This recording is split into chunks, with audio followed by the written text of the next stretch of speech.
with our series on why bad things happen to good people. I want to take you to the book of Luke, chapter 6, verses 35 and 36. It says, "But love ye your enemies, and do good, and lend, and hoping for nothing again in return, and your reward shall be great, and ye shall be the children of the highest.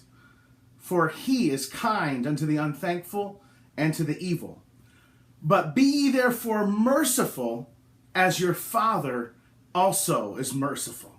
He's asked us to show mercy, to show kindness, to show compassion to people who don't deserve it.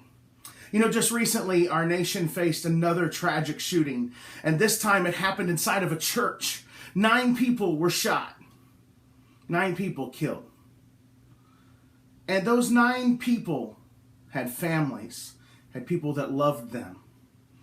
But I was scrolling through Facebook and I watched a video from Fox News of one of the sisters addressing the killer. She said, "You took away my sister. I'll never see her again. I'll never talk to her again. I'll never hold her hand. I'll never be with her again. But I forgive you." And then she said, "May God have mercy on your soul." She showed the ultimate act of Christian love and mercy when she said, "May God may have mercy on your soul." You know what she's saying? Even though you snatched my family members from me, I hope you don't die and go to hell. I hope that God forgives you and you can go to heaven and be with my sister. That's what she's really saying when she says, "May God have mercy on your soul." Can you imagine the love and the compassion that had to be there in order to spit out those words?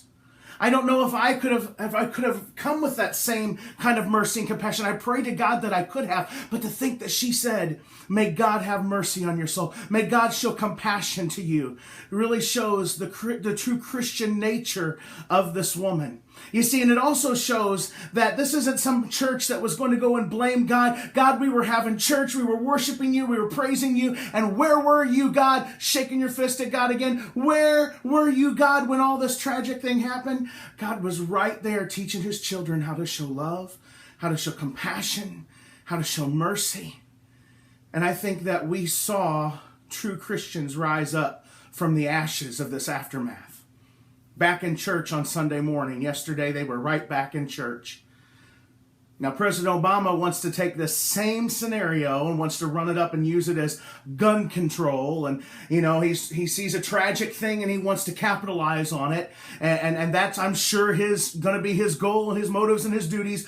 Good for him, but great for this church. Because this church showed true love, compassion, mercy, and forgiveness to a man who really didn't deserve it. A man who didn't deserve forgiveness received forgiveness from a great group of church people who welcomed him in, and then he turned around and did the unthinkable. Today, my friend, maybe you have some people in your life and maybe in your sphere of influence that you are having a difficult time trying to forgive, and they've done nowhere near as much as this young man has. Could I challenge you today to forgive? Because you carry so much baggage around, so much heavy weight around when you don't forgive, when you don't choose forgiveness and love and mercy. You actually carry that baggage, and you are in far worse shape than the person who has hurt you or wronged you when you can't forgive. So today I challenge you to let that go, to trust God, to show mercy to people, maybe people who are evil, people who don't deserve it. Just show them your tender mercy and let God take care of them and do the rest. Because only God can clear and cleanse a broken heart. Only God can restore and heal. Only God can take away the pain and the hurt that someone else may have caused. Only God can release you and free you from this pain today. I pray for you today that God would free you from unforgiveness and would free you from this heavy burden that you're carrying around that you can't change. In fact, when you learn to let go and trust God, what a difference can be wrought in your life. God loves you, my friend. He's ready to forgive you, and he wants to see you forgive others, even people who don't deserve it. For that, my friends, you need to be ready always, ready to drop off this unforgiveness, because Jesus could come back at any moment to take us back to be with him. And so you don't want to go around with unforgiveness in your heart. Certainly don't want you to go around with unforgiveness in your heart, knowing how close Jesus' return is. So keep your eyes on those things.